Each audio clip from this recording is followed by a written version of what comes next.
بسم اللہ الرحمن الرحیم۔ السلام علیکم رحمۃ اللہ وبرکاتہ۔ منیفہ وائس میں آپ سب کو خوش آمدید۔ تو گائز، آج میں آپ لوگوں کو حضرت فاطمہ الزہرا رضی اللہ تعالی عنہا کے نئے گھر کے بارے میں بتاؤں گی۔ سیدہ فاطمہ الزہرا رضی اللہ تعالی عنہا جب مکے سے رخصت ہو کر جس گھر میں گئیں وہ مسکن نبوی صلی اللہ تعالی علیہ وسلم سے فاصلے پر تھا۔ رسول اللہ صلی اللہ تعالی علیہ وسلم کو وہاں آنے جانے میں تکلیف ہوتی تھی۔ ایک دن آپ صلی اللہ تعالی علیہ وسلم نے حضرت فاطمہ الزہرا رضی اللہ تعالی عنہا سے فرمایا، بیٹی، مجھے اکثر تمہیں دیکھنے کے لیے آنا پڑتا ہے، میں چاہتا ہوں تمہیں اپنے قریب بلا لوں۔ سیدہ فاطمہ الزہرا رضی اللہ تعالی عنہا نے عرض کیا، آپ صلی اللہ تعالی علیہ وسلم کے قرب و جوار میں حارثہ بن نعمان رضی اللہ تعالی عنہ کے بہت سے مکانات ہیں، آپ ان سے فرمائیے وہ کوئی نہ کوئی مکان خالی کر دیں گے۔ تو حضرت حارثہ بن نعمان رضی اللہ تعالی عنہ ایک انصاری تھے اور کئی مکانات کے مالک تھے۔ جب سے آپ صلی اللہ تعالی علیہ وسلم مدینہ منورہ تشریف لائے تھے، وہ اپنے کئی مکانات رسول اللہ صلی اللہ تعالی علیہ وسلم کی نظر کر چکے تھے۔ رحمت عالم صلی اللہ تعالی علیہ وسلم نے یہ مکانات مستحق مہاجرین میں تقسیم فرما دیے تھے۔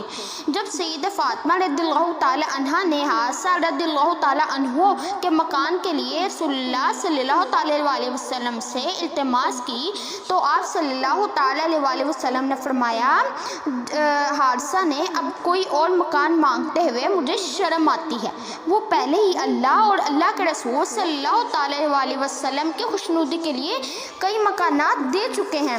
رسول اللہ صلی اللہ تعالی علیہ وسلم کا ارشاد سن کر حضرت فاطمہ الزہرا رضی اللہ تعالی عنہا خاموش ہو گئی۔ ہوتے ہوتے یہ خبر حضرت حارثہ بن نعمان رضی اللہ تعالی عنہ تک پہنچی کہ آپ صلی اللہ تعالی علیہ وسلم سیدہ فاطمہ الزہرا رضی اللہ تعالی عنہ کو اپنے قریب بلانا چاہتے ہیں، لیکن مکان نہیں مل رہا۔ وہ نہایت مخلص اور احسان پیشہ آدمی تھے۔ یہ خبر سنتے ہی بے تاب ہو گئے اور دوڑتے ہوئے رسول کریم صلی اللہ تعالی علیہ وسلم کی خدمت میں حاضر ہوئے اور عرض کیا، یا رسول اللہ صلی اللہ تعالی علیہ وسلم، میں نے سنا ہے کہ آپ صلی اللہ تعالی علیہ وسلم سیدہ فاطمہ الزہرا رضی اللہ تعالی عنہا کو قریب کے مکان میں لانا چاہتے ہیں۔ میں یہ مکان جو آپ صلی اللہ تعالی علیہ وسلم کے شان اقدس کے متصل ہے خالی کیے دیتا ہوں، آپ حضرت فاطمہ الزہرا رضی اللہ تعالی عنہا کو اس میں بلا لیجئے۔ اے میرے آقا، میری جان و مال آپ پر قربان، خدا کی قسم جو چیز رسول صلی اللہ تعالی علیہ وسلم مجھ سے لیں گے، مجھے اس کا اپنے پاس رہنا زیادہ محبوب ہوگا بنسبت اس کے کہ وہ میرے پاس رہے۔ سرور عالم صلی اللہ تعالی علیہ وسلم نے حضرت حارثہ رضی اللہ تعالی عنہ کے جذبہ اثار کی تحسین فرمائی اور ان کے لیے خیر برکت کی دعا کی۔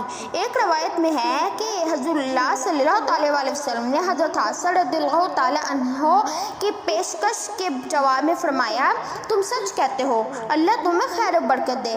اس کے بعد رسول اللہ صلی اللہ تعالی علیہ وسلم نے حضرت علی رضی اللہ تعالی عنہ اور سیدہ فاطمہ الزہرا رضی اللہ تعالی عنہا کو حضرت حارثہ بن نعمان رضی اللہ تعالی عنہ والے قریبی مکان میں منتقل کرا لیا۔ سبحان اللہ۔ تو گائز، آپ نے سنا کہ حضرت فاطمہ الزہرا رضی اللہ تعالی عنہا کا نیا گھر کے بارے میں آپ نے سنا۔ تو امید کرتی ہوں آپ کو آج کی یہ میری ویڈیو بھی بہت ہی زیادہ پسند آئی ہوگی۔ اگر آپ کو میری ویڈیو اچھی لگی تو اس کو لائک، شیئر اور سبسکرائب کرنا مت بھولیں گا۔ ملتی ہوں اپنی نیکسٹ ویڈیو میں کسی اور واقعے کے ساتھ، تب تک کے لیے اللہ حافظ۔